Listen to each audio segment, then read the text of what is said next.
So here we are today making this two-piece fiberglass mother mold for this skull candle holder latex mold. So the skull's obviously the model which was in the picture that flashed up briefly there. So I'm making up the seams here, which I like to use aluminium or aluminum if you're in America, aluminium tape, sticky tape. So we're just putting a seam down the middle of this one, so it's just one seam to create two halves of the mother mold.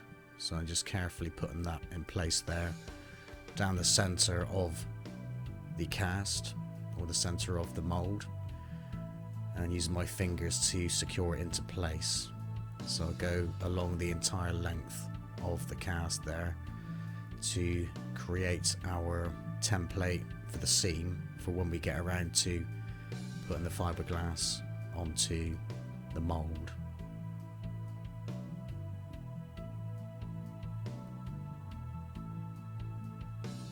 So some of the materials we're using, like there, we're using the aluminium sticky foil.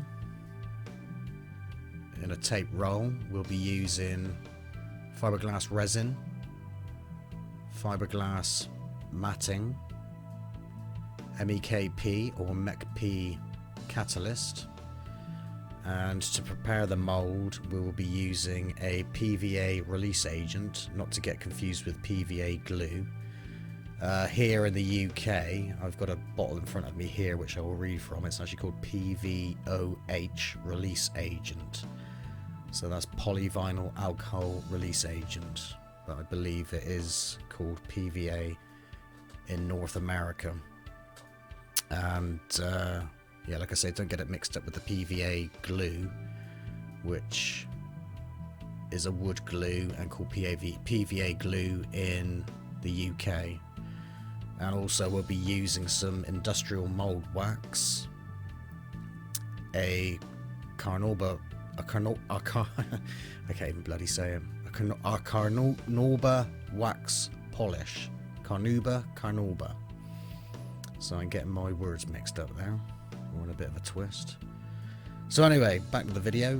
There we are, pouring out the PVA, or over here PVOH release agent. So I'll put a couple of coats onto the mold there, as you can see. So that's the first coat, and we'll put the first coat down, let it dry, and then we'll apply a second coat.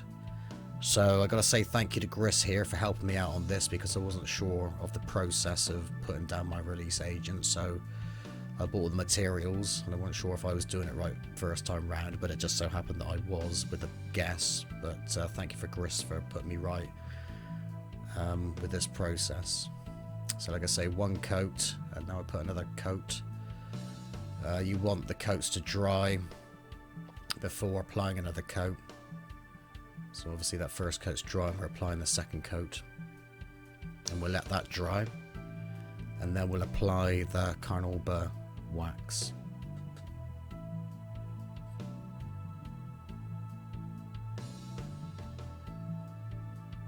So there we are, there's our industrial mold wax, the Carnauba wax. So I've got a little cloth in there which I apply the wax to the latex mold on top of the PVA release agent. So that'll help it separate from the fiberglass mother mold when we get around to making that. So I'm wiping it all over, even on the seam, because I want to release the fiberglass from the foil also, just to make it look a little bit more tidy. So there we are, I got the respirator on. You want your respirator because the resin fumes are evil. And you got the MEKP there. This batch of resin was a little bit out of date, so it was very, very thick. So what I did was mixed it up anyway and kind of used it as a first coat over the mold. So like a bit of a crude gel coat type of thing. It won't replace gel coat if you're going to use gel coat, but obviously I didn't want to waste the resin, so I just put a coat of that resin neat onto the latex mold. So I'm adding the MECP there to the main part of the fiberglass resin. Using a syringe, we got 300 milliliters of resin, and at 1% catalyst, that is 3 milliliters. So there I'm mixing the out-of-date resin, which is very, very thick and gloopy. I tried to use the fiberglass matting with this resin mixture, but it didn't take. It was just too thick. Otherwise, if the resin was okay and nice and fluid as new, I would have put down some fiberglass matting mixed in with the resin on this first layer. So I'm just showing you this just in case you come up with any problems with resin. But usually it should be okay if you're using a new batch. That was the end of a container which had been hanging around for a while. And I had another container, a new container, which was fine, and we could proceed with the job in hand. So there I am, just washing out the paint tray there, which I was using for collecting the fiberglass in, and using the well to put the fiberglass resin into. And when we get round to putting the fiberglass matting on, so I'm cleaning up the paintbrush as well. So put the paintbrush in some acetone, clean the resin up with acetone, just wash my hands off there, and I put a plastic bag over the jam jar with the acetone and the paintbrush in, so that prevents the acetone from evaporating. So here we are, we're on to the fiberglass matting and mixing up the resin, the OK batch. So usually this step here, using the fiberglass matting, I would use on that first stage, but since that resin was too thick, I couldn't mix in put the resin into the matting. So there I'm putting it into the resin into the well of the paint tray there, the metal paint tray, and we'll start to put our resin matting over the mold. So there I'm preparing the resin matting there, so dabbing one side into the resin mixture, and then we'll put the paintbrush over the top just to soak those mats with the resin. So I prepared the matting and cut those into little pieces ready for this job. So they are soaking the fiberglass matting, and now we'll apply each piece onto the model. So there I'm just dabbing in the matting there, pushing any air out of the matting, and that's sticking down quite nicely.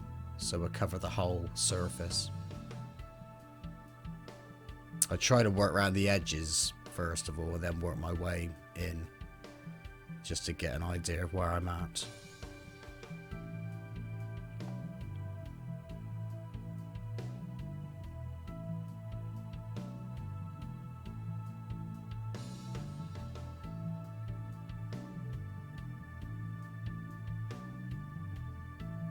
Take your time, but it can be a messy job, this, but if you go careful you can be neat and tidy, or as neat and tidy as you can be. So we're on speed video, applying all those layers. I overlap each layer over the last layer, so although it looks like it's one layer, in effect it's really 2 layers, and that'll probably do for this particular job, the size of the cast. So just cleaning up the tray with acetone, cleaning everything up, making a mess of the workshop at the same time, cleaning my hands up and making sure the acetone where our paintbrush is doesn't evaporate. So onto the second layer, same process. Second layer is probably easier and quicker because you've got that rigid seam line now, where the other half is cured and is hard, so you've got something to push up against. So same process. Mixing up the resin there, 300 milliliters of fiberglass resin mixed with 3 milliliters of catalyst. 1% catalyst to your measurement of resin. Same process there with the fiberglass matting. So this is basically summarizing what we did in the first half. So I'll make another video. This will be kind of like a two-part video, and another video will be made about attaching the legs to this mother mold, plus drilling out the holes for bolts to keep the mother mold in place. So there we are, dabbing that fiberglass matting in. And Bob's pretty much your uncle.